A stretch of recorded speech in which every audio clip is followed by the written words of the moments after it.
there's that learning curve. You have to put that work in of learning something new before you can get the outcome that you want. If you've never really learned much about nutrition, or if you've never learned principles of intuitive eating. Welcome to the Less Stressed Life podcast, where our only priority is providing those aha moments to uplevel your life, health, and happiness. Your host, Integrative dietitian nutritionist Krista Bigler, helps health-conscious women reduce the stress and confusion around food, fatigue, digestive, and skin issues at lessstressednutrition.com. Now, on to the show. Okay, today on the Less Stressed Life, I'm happy to welcome back, I believe it's a welcome back, to my friend Dr. Leigh Wagner. Dr. Wagner is an integrative and functional medicine dietitian in virtual private practice. She helps women increase their energy, decrease their pain, fix digestion, and balance hormones with personalized nutrition. She's the creator of Mind Your Body, a program for women to tune into their bodies and find out what foods make them feel their best without obsessing over every single bite. And she's the co-editor of the textbook, which is more like a giant encyclopedia called Integrative and Functional Medicine, Medical Nutrition Therapy, Principles and Practices, along with a past guest, Dr. Jeannie Driscoll. And I have not had Diana Noland, who's one of the other mothers of functional medicine. So Leigh's had these beautiful mentors in her life, which is awesome. She lives in Kansas City with her husband, Rob, and their dog, Jake, and escapes to the mountains as often as possible. Welcome, Leigh. Thanks, Krista. It's fun to be back. Yeah. So I know last time we talked about, I think, a little bit of the road to your journey, a little bit I think it was an episode I said, hey, a lot of students should listen to this because it's just interesting how you kind of discover your path. But I just wanted to riff for a moment on, I was telling you off air, it's fun to hear fun facts. And I know your husband, Rob, he's kind of an artist, kind of a comic artist. Oh, yeah. And then also you guys recently, I think, had just escaped to the mountain. You'd love to get off the grid for at least a week at a time or for a week every year. Maybe you want to tell us a little bit about that and how you pick those places. Well, I do not pick the places, but I agree to go. So my husband loves researching and planning. He's an Enneagram 6 that definitely leans 5 in terms of planning trips. So he is a big researcher, and then he makes sure that there aren't any crazy passes or too high of open heights or too much exposure that I will freak out because I am afraid of open heights. So we went to Wyoming, south of the Tetons, a couple hours, and we did a 4-day backpacking trip a couple weeks ago and just got back, and it was much needed time off the grid. I was actually saying on the hike to the friends we were with and Rob, my husband, that I fear the day that they actually have cell signal in wild places like that, because now it just feels like a relief. You know, we take all the precautions and we have like an emergency SOS satellite phone thing that makes us feel safer, but it's definitely a much needed time to unplug. You know, it's funny because I love how everything is always connected. And at least a week or two ago, this episode will be coming up. I interviewed someone who her whole business is backpacking nutrition, essentially, right? Backcountry backpacking nutrition, because she was really dissatisfied with the options that were out there. And so like her whole premise cookbooks website is all based on that. So that's going to be a fun, and now she's living in a van with her husband. So that was a fun episode. And then I am also interviewing next month Florence Williams. I read her book a year or two ago. It was actually an Audible. She has a different version of the book now, but it was kind of a 90-minute Audible. It felt NPR style. It was very fun to listen to. And it was really kind of following stories of like some very different groups. And they had all gone out into nature. And basically they kind of measured heart rate variability and some things. And after a few days in the nature, they had stress resilience. So of course I found that fun and fascinating. So I love that. And I can feel it. You know, we didn't measure ours, but it's certainly, you just feel different coming back. First, exhausted, but secondly, you just like see things differently when you're out in the middle of nowhere and in the stars and fresh air and sleeping out with the sounds of nature. So it's pretty cool. Totally. So today we're going to get into something that I think needed to be talked about. We've talked about talking about it on the podcast for a while, which is really this unspoken divide in the nutrition world. Sometimes, especially, I just see it on Instagram, there is a divide between intuitive eating and this Haes approach. It seems to be portrayed in stark contrast to integrative and functional medicine. And I have friends that I feel, do a beautiful job of marrying this. And I think we need to bring more light to this and the necessity and help people understand. So here's the deal. There's a lot of savvy people listening to this, but this affects everyone, right? Like these are important things. This is a foundational stuff in our life. Like we all eat. So it relates to all of us. So first, before we jump into all the things, I'd love for you to kind of give us your definition of each of those worlds, the intuitive eating and Haes world approach, and then also the integrative and functional medicine approach. How would you define those for our listeners? Yeah. So, I mean, without going into kind of formal definitions of each of those, the way that I see them in their approaches is the intuitive eating and health at every size. And they're two distinct things. They're not the same, but there's tons of overlap. But intuitive eating is this, evidence-based approach to eating that provides freedom to choose all foods. It helps people tune into their bodies and get in tune with their hunger and fullness signals.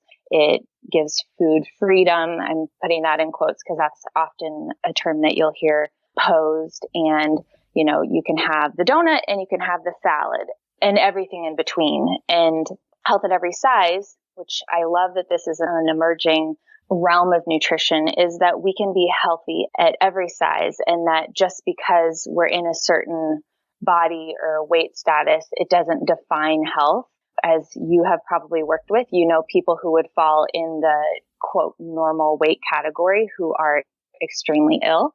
And we've worked with clients who would fall in the quote overweight category that are some of the healthiest people that we work with. Or maybe we don't work with them because they are so healthy and they're not seeking our services. But it's basically just not defining health by weight, which so much of our messaging in media and social media and everywhere is that you're only healthy if you're a certain weight or size and you're unhealthy if you're not. And as anything in the nutrition and health world goes, there's so much more gray than that. And I don't even want to paint it as it's either you're in the intuitive eating and health at every size camp or you're in the integrative and functional nutrition camp. And obviously this is why we're talking.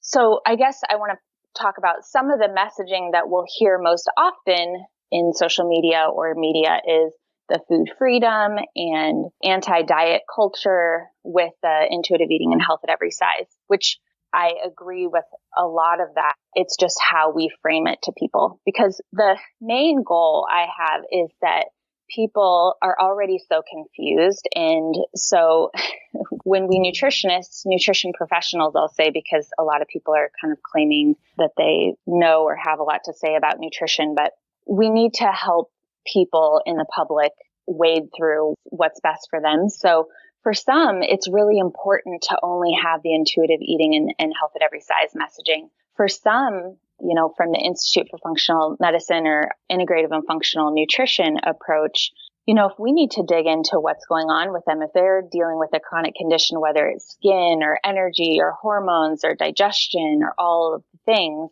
if we need to get to the bottom of that, we don't want to ignore that. So the integrative and functional nutrition approach is what we see as personalized care that digs into the root of the problem.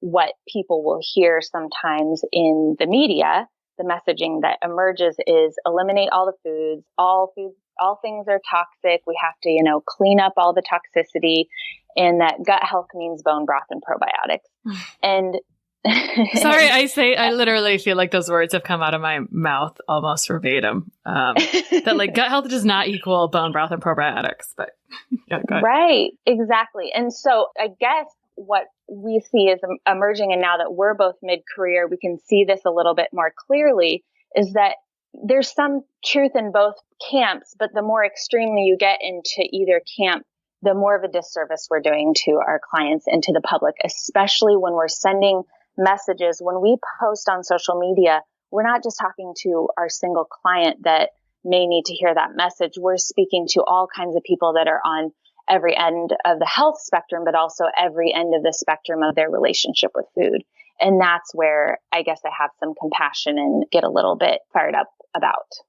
Well, the whole conversation gets a little fired up, honestly, online. So I think I want to just reiterate some things that I wrote down and pulled out from what you said. So the intuitive eating health at every size camp is often presented as kind of anti-diet culture. And you described it as food freedom, which is intriguing because I also think about what the work I do in integrative and functional medicine leading to food freedom, because people are, and you would say the same thing, people are relating symptoms to food, and I want them to help them eliminate those symptoms from food, right? Like I want those foods to fit in again, that they feel like, because you know what happens? People get scared to eat when the food they're eating makes them feel crappy when they start to become aware of that.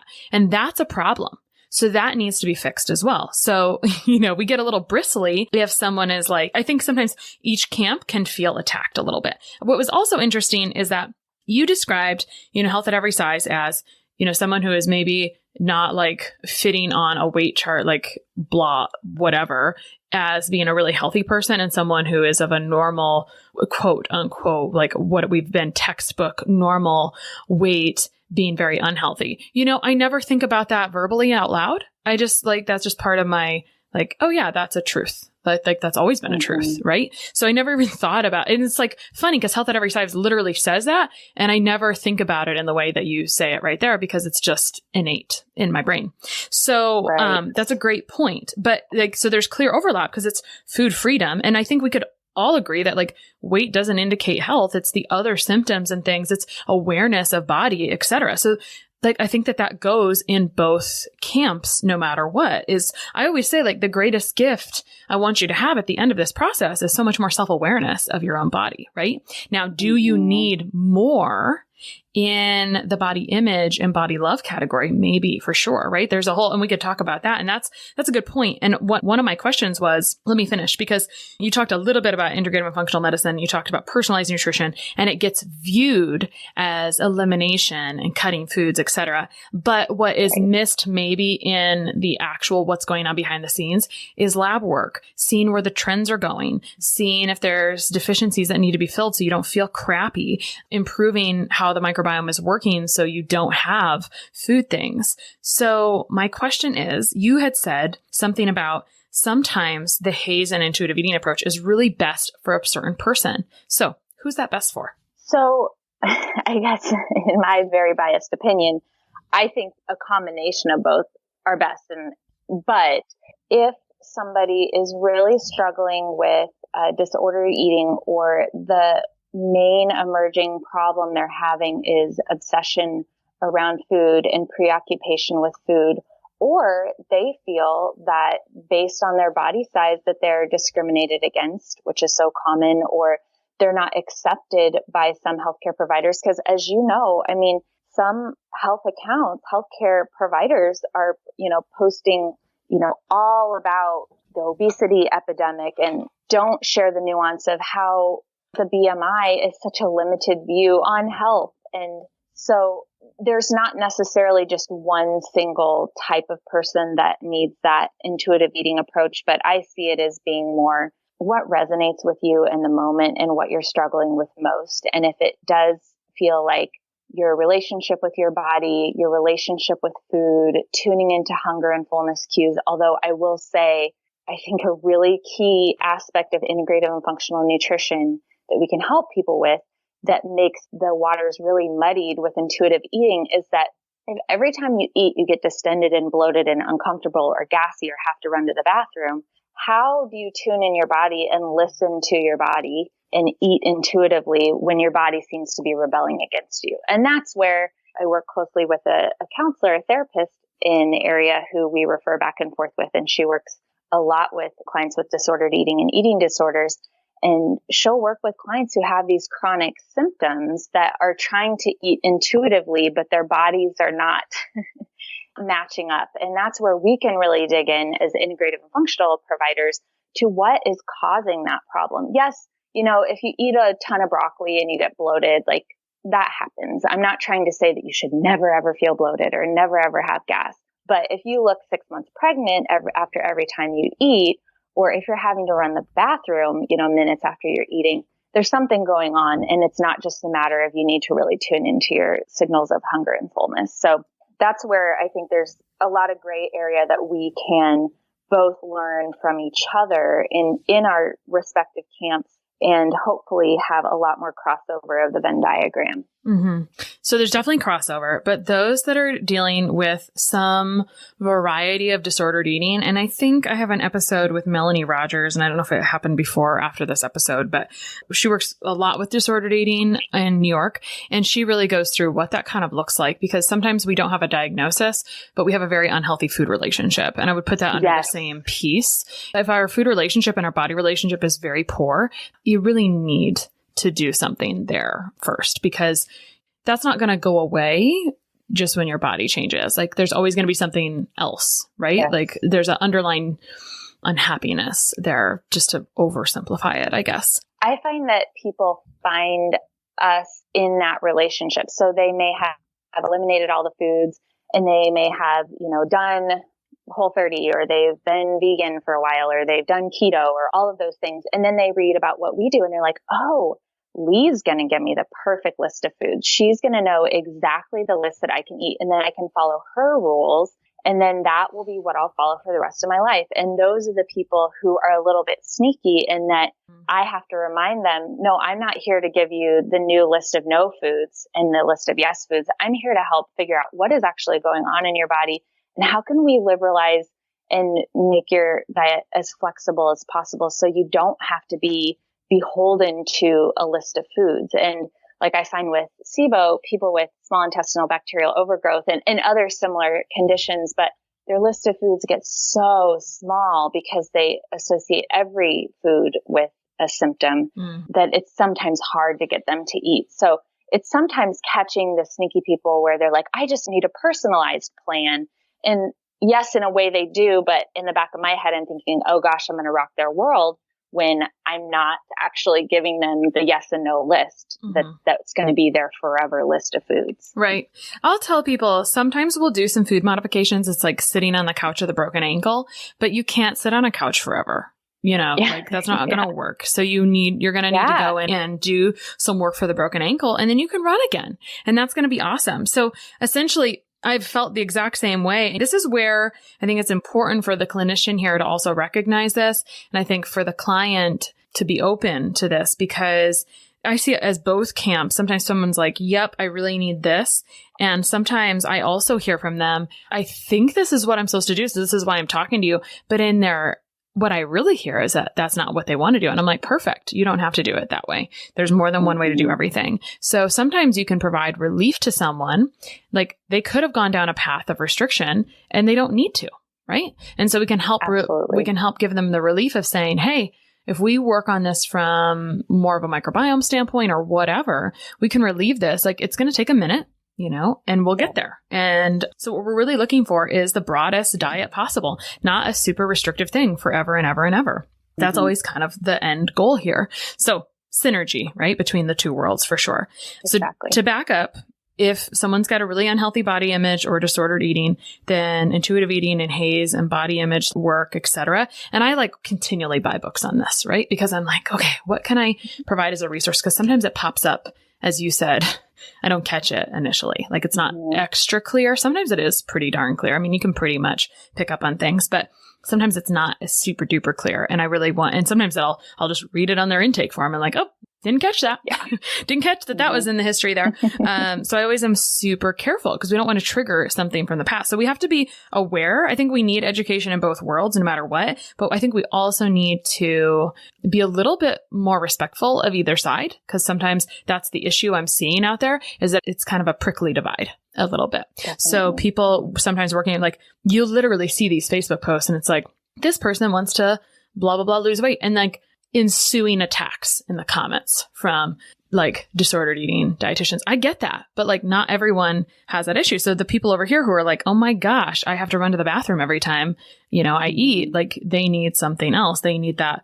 And that's not the only situation, but sometimes it's headaches or just fatigue or it's just discomfort and not feeling good in your body, and you need help feeling good. And it's beyond just tuning into your body. It's more like there's something else going on, as you had already stated. So just trying to really reiterate. I hope we're making sense for the listeners. I do too, but I think it will resonate because they're seeing these messages out there, and they're feeling so confused about it. They're like, well, what is the right thing? Should I stop dieting, or do I need to be eliminating all the foods? And it's like, it doesn't have to be either or, and it doesn't have to be so extreme. Another group of people that I think really need intuitive eating approach is the principles. So it's a set of 10 principles, is yo-yo dieters. So people who've chronically dieted over and over and over and over again. And then again, they want you to give them the new list. It's like, okay, let's back up, and we have to shift our mindset around what you think nutrition is and what you think, quote, healthy eating is, because it's very rarely, if ever, taught that it's something that you can learn on your own, or that you can actually learn to trust yourself. So I would say chronic dieters would be another really good fit for learning the principles. This is a good point here, and I hope it's okay I bring in your own story. I don't totally know your own story here, but this makes me think, so we're talking about this, it's sort of hopeful, but it's like, okay, cool, what do you do? So how does someone create a healthy relationship with food if they have been because there's a whole generation, almost, at least a decade or more, of people that, well, it's a generation of people that were really conditioned for yo-yo dieting, I think. Mm-hmm. I think we're moving past that a bit in the future, but you can't just erase a decade, or like 2 decades. So how do you work on having a healthy relationship with food? And maybe also you'd want to share, because I think you came to be in a roundabout way as well. And you have said publicly that your own issues with food relationships have shaped your current approach, which of course goes with depth, as you spoke to mid-career a few moments ago. When you've got some experience, things change. Like what you say this year to people is different than what you said 2 years ago to people. Yeah. And we could all feel that way. So anyway. Yeah, exactly. So I started studying nutrition, as many nutritionists and many dietitians, with a disordered relationship with food. And I thought that learning about nutrition would, it would give me the list of foods that I knew that I could then follow and strictly adhere to for the rest of my life, because I would know the science of nutrition. Well, luckily I got a course. I went to Iowa State for my undergrad, and we had a course in like nutrition counseling, and we had assigned to read Intuitive Eating. And I remember the professor projecting definition put up of what was considered normal eating. And it was all of the things. It was eating when you were hungry and stopping when you're full, and sometimes eating when you weren't hungry, and eating the cake. And it was also eating the salad, and it was eating late at night, or not eating because you're nervous. It was like every end of the spectrum of why a person would eat, and that was considered normal eating. And for whatever reason, that just clicked with me. And I was like, oh my gosh, I've been such an obsessive, had disordered eating disorder. I'm not sure if I ever was diagnosed with an eating disorder because I haven't looked in my medical records. I went to counseling myself and worked with actually a registered dietitian who was also a counselor. And I always say she saved my life, but it was a huge turning point to read Intuitive Eating, to study it in class, to learn this definition of normal eating. And it gave me just a whole new perspective on nutrition. So that was kind of at the end of undergrad, that's where I really embraced all of the aspects of nutrition. I was a little bit jaded by what we learned in undergrad as an integrative and functional medicine provider. Now I can understand why that is. So then I fell into integrative medicine through a demonstration kitchen in the graduate program and dietetic internship I did here in Kansas City, and then started working in integrative and functional medicine. And I could see the stark contrast between the two. And even in the way that some of the providers I was working with and for, their, disordered approach sometimes to eating, and how they would tell patients, well, they just need to eliminate this list of foods. And in my mind, knowing I was going to get to work with these patients, luckily the doctors I worked with were super supportive of my approach. And so I could say, okay, I know that they said that we're going to eliminate these foods, but we're going to try to figure out what foods are making you could maybe be contributing to the symptoms that you're having, and test some things out, see how your body responds, and then let's get flexible. The idea is not that you're eliminating these foods the rest of your life. You may choose to because it makes you feel your best. And that's when we get into the all foods fit, that's a really hot topic and a really fiery topic. in between these camps, because we have seen as integrative and functional providers, and for me personally, eliminating a certain food actually gave me freedom to live my life in a way that had more flexibility, that I didn't have to run to the bathroom after a meal, or that I had better energy and fewer migraines. And I'm not saying that everyone just needs to eliminate foods for that, but that may be part of the plan. And it doesn't mean that that person has an eating disorder or disordered eating because they need to eliminate a certain food or choose to eliminate a certain food to feel their best.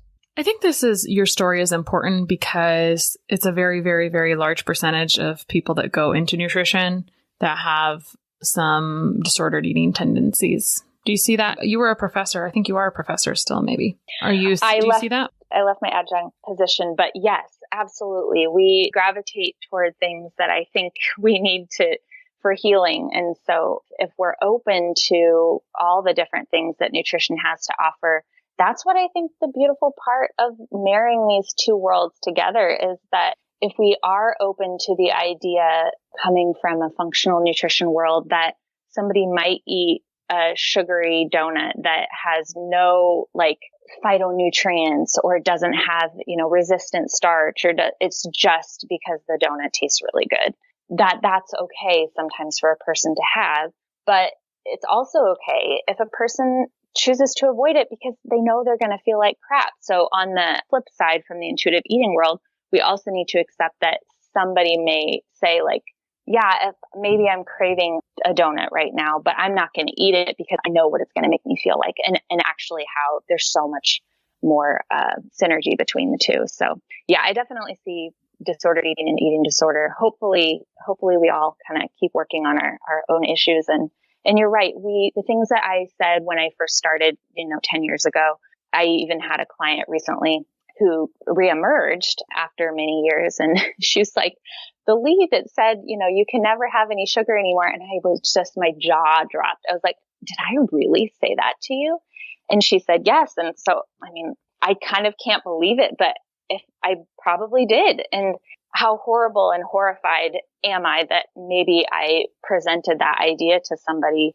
But that's where, if we keep learning and growing, both within ourselves and through our clients, then we can do so much better for who we work with now and into the future. This is a perfect segue because, one, if you're listening to this, I applaud you, and I'm so happy you're here, because that means you're interested in bridging this and doing better for future clients, for yourself, but also, so we're thinking about this as individuals, but I see, and as practitioners, right? So I want to talk about the practitioner standpoint because I think that's important in a moment, but I think as parents, we're also our own kind of practitioner, right? With our kids. And so our unhealthy relationships with our body get projected on them, and we create that in the next generation. So it's key for us to work on ourselves so we can give our children a better future. And I don't care if you're a teacher, if you're a parent, if you're a doctor, if you're some kind of other health professional or someone that's working with someone,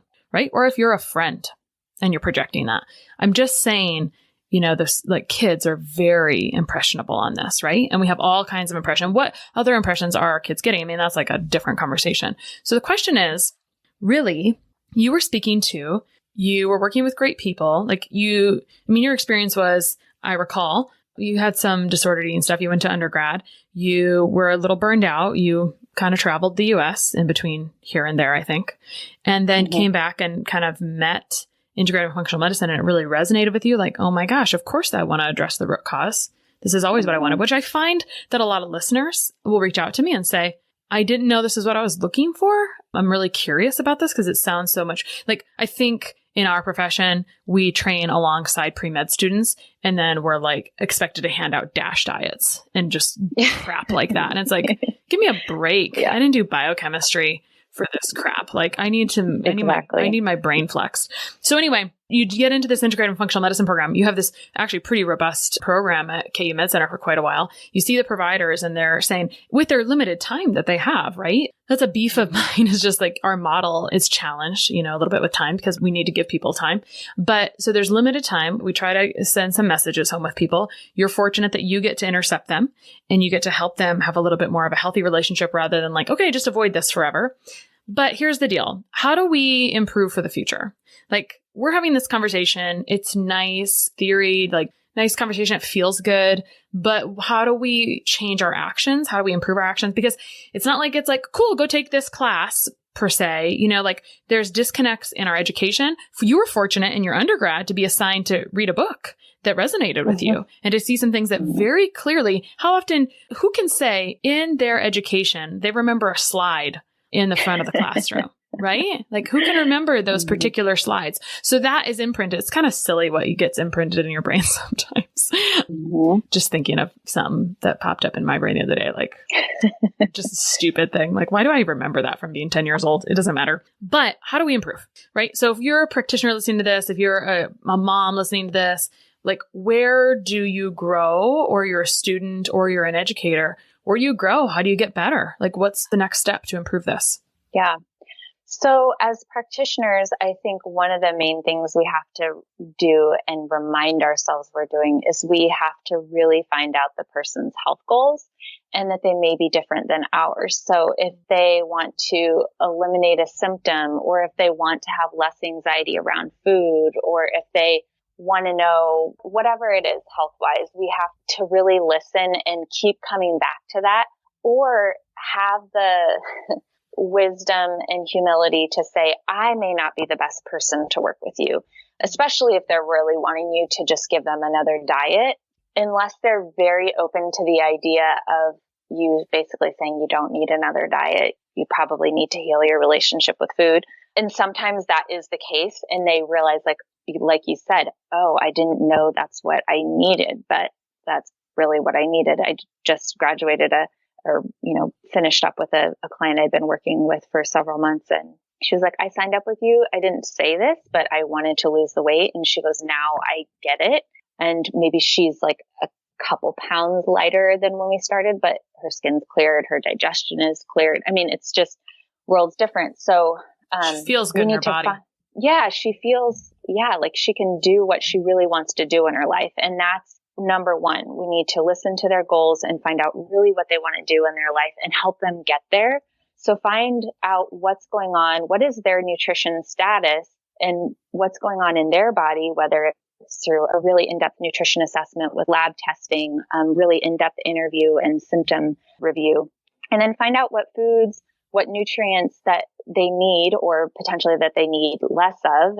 A lot of times people come in on lots of supplements they've just read about and put themselves on, and we need to remove some things. So what really will help them achieve those goals through nutrition?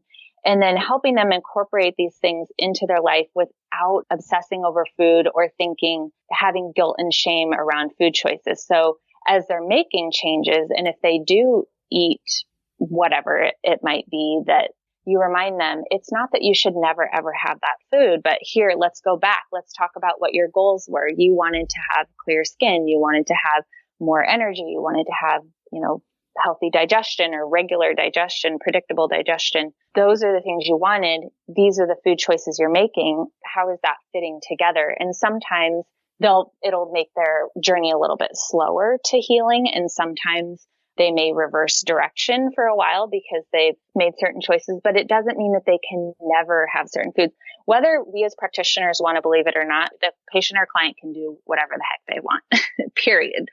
And they're going to. So they need to remember that when they say, well, okay, starting now, this is going to be just the rest of my life and I'm never going to touch added sugar again.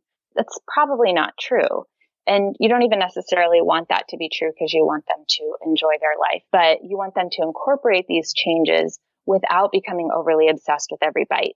And then simultaneously, as you're fixing the microbiota, as you're working on gut health, as you're repleting nutrients or, shifting food choices and shifting their food intake, then you're simultaneously helping them tune in to listen to their body, using this as biofeedback. Like you said, you want to leave your clients with a better sense of their tuning into and listening to the messages their body is sending them. So that in addition to what just sounds good to them to eat, which we want them to be able to honor, but also using that biofeedback from how they're eating as a barometer for their food choices. So like if they learn that every time they have I don't even want to name a food, but anytime they have this certain meal that they feel sick or they get a headache or they get super bloated or gassy and it's super uncomfortable, and then they can choose something different the next time, and they can learn to tune in rather than feeling like all of this stuff is just random. Like, this stuff is happening to me. It has nothing to do with the decisions I'm making. So connecting those. And then when you can get people feeling their best or meeting those health goals without being so obsessed with a food list, that's really freedom. Then they can just live their life and focus on things other than food. I don't want people to feel like they have to think about food all day, every day. Maybe for a while they might have to think about it a little bit more often because they have to make new decisions and learn new things. But there's that learning curve. You have to put that work in of learning something new before you can get the outcome that you want. If you've never really learned much about nutrition, or if you've never learned principles of intuitive eating. Yeah. So that's how I see it, hopefully. It's not simple as well. I think what you were going to summarize, there's not like a sound bite. We wish that there would be a little bit of a sound bite, but just take some work and exploration, and sometimes sharpening counseling skills, maybe helping people look inside themselves for an answer instead of just giving an answer. Yeah. And referring out when necessary. And also, like, I just want to say sometimes it could be a matter of just unfollowing, muting, like, any of the nutrition messaging. If you just feel inundated and overwhelmed and your head is spinning with it all, just honestly take it all out of your life and then maybe come back to it after 6 months, or ask somebody that you trust. I mean, there's no right answer. Unfortunately, but tuning into your intuition, not just around eating, but just your intuition around your knowing, your inner knowing. And I know that people don't like hearing that because it sounds too woo-woo, but sometimes that voice can lead you more clearly, and you can't listen to that voice when you're trying to read all of the things that everyone else is trying to say about it. Yeah. So on this note, as you've navigated this for clients, you decided, you know what?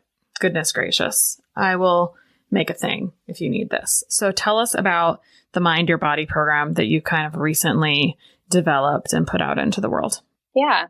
So I finally, just steadily through working with clients and actually started creating it just lesson by lesson, promising a few clients that I was working with during that time, okay, every couple weeks I'll put out a new video, and I essentially kind of pieced together a 12 module series that starts with a lesson on mindset. And if you're familiar with Carol Dweck's work, she's an excellent researcher, I believe, out of Stanford, who has defined, there's been a lot more conversation about this in education, which I love, the idea of fixed and growth mindset. So really, when we're trying to make changes to our health, we need to remember that just because we grew up eating a certain way, or your family eats a certain way, that doesn't mean that has to be the way that you are the rest of your life. You can still learn new things. I have a 60-something-year-old client right now who, she's like, well, isn't it too late? She literally said this to me. Like, well, you signed up to work with me, so I don't think it's too late. And we kind of got into the mindset. And then, so that's the beginning. And then it gets into the principles of intuitive eating through the lens of integrative and functional nutrition. So I'm marrying the two.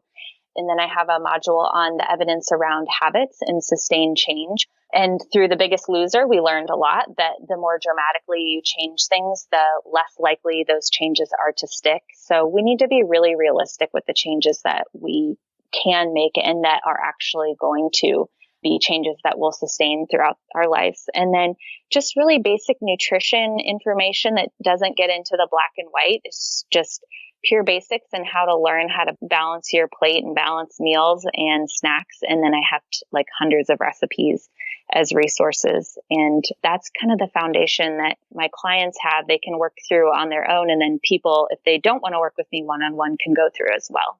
Awesome. Leigh, where can we find you online? So you can find me on Instagram is where I hang out most often at Dr. Leigh Wagner. And then on my website, drleighwagner.com. Those are probably the best places. Got it.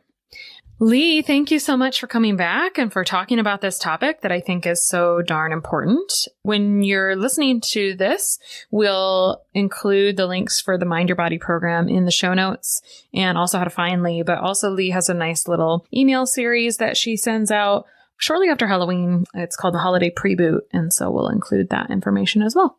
Thanks. It's fun to chat. All right. We'll talk to you soon. All right. One of the best gifts you could give us at the Less Stress Life is your feedback. We are paid in podcast reviews. If you enjoyed this or any other episode, please leave us a review. In the iTunes store or from your podcast app, just search for Less Stress Life as if you're not already subscribed. Click on the banana face image, scroll to the bottom where it shows the text of other reviews, and write a review. While you're there, hey, make sure you hit subscribe. For Android or Stitcher users, you gotta go to the desktop site and search for Less Stress Life and then scroll down to leave a review. Stitcher doesn't load Apple reviews on their site, so if you want, you can leave a review in both places. Your feedback means a lot to the success of the show. Thanks so much for taking the time to do that. You rock.